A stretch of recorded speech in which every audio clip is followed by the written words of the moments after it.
Hey, good morning there, sweet peas. Basic Prepper Mom Myra here. I hope my phone holds up. Once again, I'm at my old standby phone holder, and the angle's not really great, and it's been falling over, so let's hope it holds my phone at least for this video before it ends up on the floor. Anyway, everyone's talking about we're in December, it's coming down to the line, like it's coming down to the wire, and I don't want to scare anyone, and I definitely don't want to panic anyone, but I think that we're in a situation where we're 27 days from 2024, and that's only 6 years away from 2030, and y'all better be looking up Agenda 2030. Y'all need to be looking that year up and seeing really what it's about. Apparently, I didn't see it, but it's been kind of all over. John Kerry, who isn't even in an office anymore, has come out and promised to the American people that by 2030, we will be an all-electric society. Everyone will have electric vehicles. There will be no gas power, whatever. Yeah, okay, good luck with that. And the fact that he can predict that, that's a little, so here's what's interesting.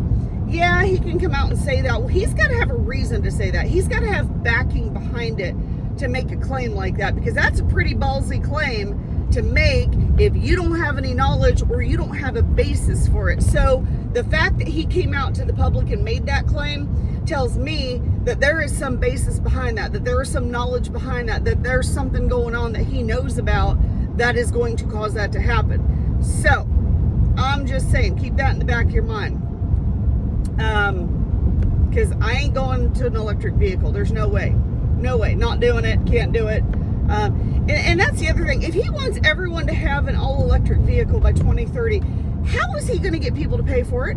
How are the American people who basically are living paycheck to paycheck right now going to go out and spend $40,000 to $80,000 on an electric vehicle right now?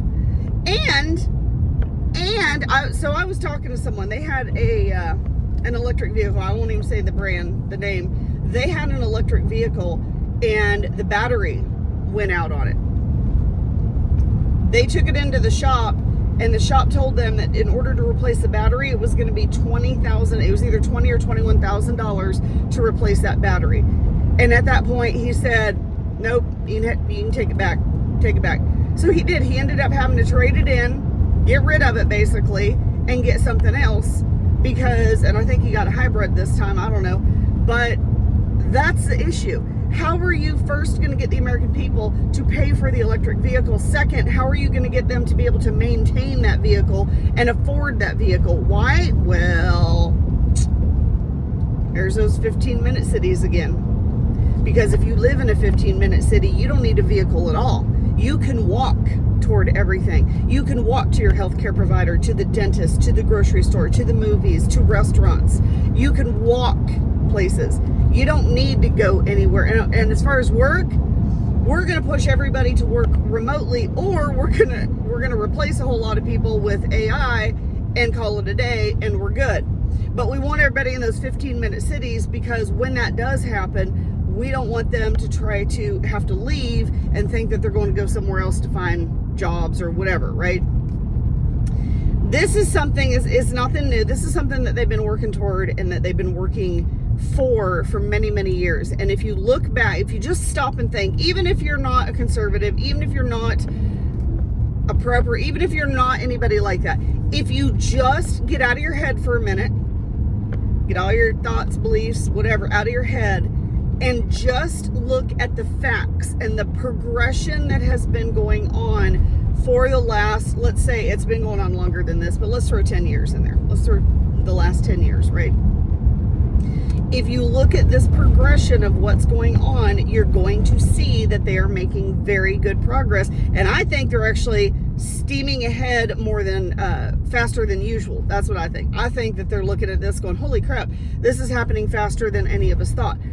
So Agenda 2030 is definitely a real thing, and they're already openly starting to talk about it. They're openly saying about it, and the whole, WEF and all of them are right on board with it. They're the ones that are pushing it. So what do we do? Well, now that I've told you my opinion on that area, we definitely need to continue to prepare. I do think that 2024 is going to be really difficult. I do think 2024 is going to be very hard. Having said that, that gives you 27 more days to stock up, store up on whatever you need. So I would take this opportunity to do another inventory check of what you guys have and start filling in those holes of things that you need for your stocks. I'm not saying go out and drop $1,000 on preps. I'm not saying that you need to do that. I'm not saying that you need to freak out and panic. I'm not saying any of that. But what I am saying is if you have some holes in your preps, now is the time, now is the opportunity to go ahead and try to get them while you can. And I'm not saying that as soon as January 1st gets here, that everybody's going to be crazy and everybody's going to be whatever, and we're not going to end up in a, Mad Max situation. I'm not saying that we will, that all of a sudden January 1st hits and there's no food. All of a sudden January 1st hits and there's no water. All of a sudden January 1st hits and there's a, crap hit the fan scenario. I'm not saying that. What I am saying is it would be a good opportunity to just continue to stock up and store up and make sure that you're good in all of your preps. John over at Prepper Nation, if you guys haven't followed him, John over at Prepper Nation, he is actually, I listened to him this morning and he kind of talks about the same thing.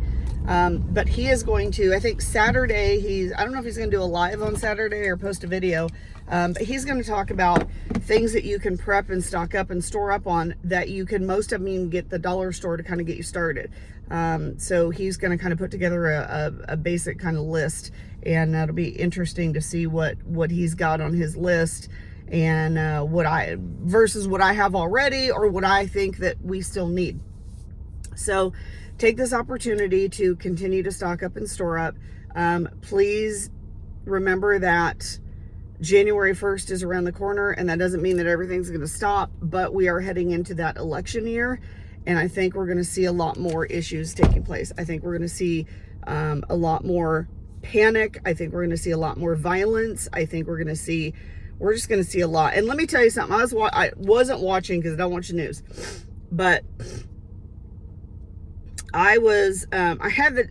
so when I go to bed at night, a little TMI here, when I go to bed at night, we have a TV in our room, and I always turn it to Forensic Files, which is a show. And on DirecTV, I think it's 204 is the channel. And because for some reason, the narrator's voice is very soothing to me, so it kind of puts me to sleep. So I kind of turn the volume down to where I can barely hear it, but it's more for the light from the TV. Anyway, I know it's a lot more information than you needed. But when I wake up in the morning, CNN is on that channel, and I don't like it. So I usually turn the volume all the way down so I don't hear something and it wake me up and I have to see what that says. But I did wake up in a blip to hear that Liz Cheney has come out and said that Trump would be absolutely devastating to have in the White House, that he would actually appoint very dangerous people. And there's a whole bunch of people that are all of a sudden on this anti-Trump wagon. Like, all of a sudden, it's just like, boom, we're going to hit the news with it. We're going to hit multiple people. We're going to hit it hard. So I suspect that that's going to continue, and the violence is going to continue as well. I think the economy is going to fall. I think we're going to have a really hard time. Now, I'm not saying who I'm voting for. I don't even know at this point. I don't know who's doing what. I don't know who's actually going to be on the ticket, to be honest. But I don't think it really matters right now. I don't think it really matters because it is what it is right now. And I don't think no matter who gets put in office that this economy is going to recover the way that people are thinking, whoever gets in office. I don't think it's going to recover. Now, I can tell you this. If the governor of California decides to eke on the ticket for 2024, which I think they're going to do, just saying, that's going to be devastating for everyone. And I'm going to tell you right now, you better stock up and store up. And the biggest thing that you're going to need to stock up and store up are going to be firearms and ammunition. Those are going to be the big ones, because he is so anti, which I find funny because his security guards around him are armed to the hilt, but he's against it for us, but he wants them to protect himself. But that's a whole nother story. So if that happens, if he ends up on the ticket, I'm going to tell you right now, you better go out and stock up and store up as much as you can, because he's going to take it all away, which sucks because my daughter is in the business, in the industry, and that would absolutely devastate her. So let's hope and pray and that he doesn't, like, anybody else is fine, but he cannot be in office. And not to mention that he will just absolutely destroy this country. He will sell everything off to China faster than you can, I don't know, faster than you can whatever. I don't know. But we need to prepare. So look at your inventory, stock up and store up where you need to, fill in your holes and your gaps before the end of the year, because I do think that we're going to see a lot more issues in 2024. I don't know when. I think it'll hit probably about springtime, but I'm just saying, stock up and store up, go through your inventory, and check out John over at Prepper Nation. Saturday, I think he's going to do the video. Like I said, I can't remember if it's a live or if he's posting it, but he's going to do some tips and hints on what to stock up on, and a lot of things you can get very inexpensively at the dollar store. So hope you guys have a wonderful, amazing day. Once again, if you have any questions or comments, please feel free to reach out. Have a great day, and we'll talk to you soon.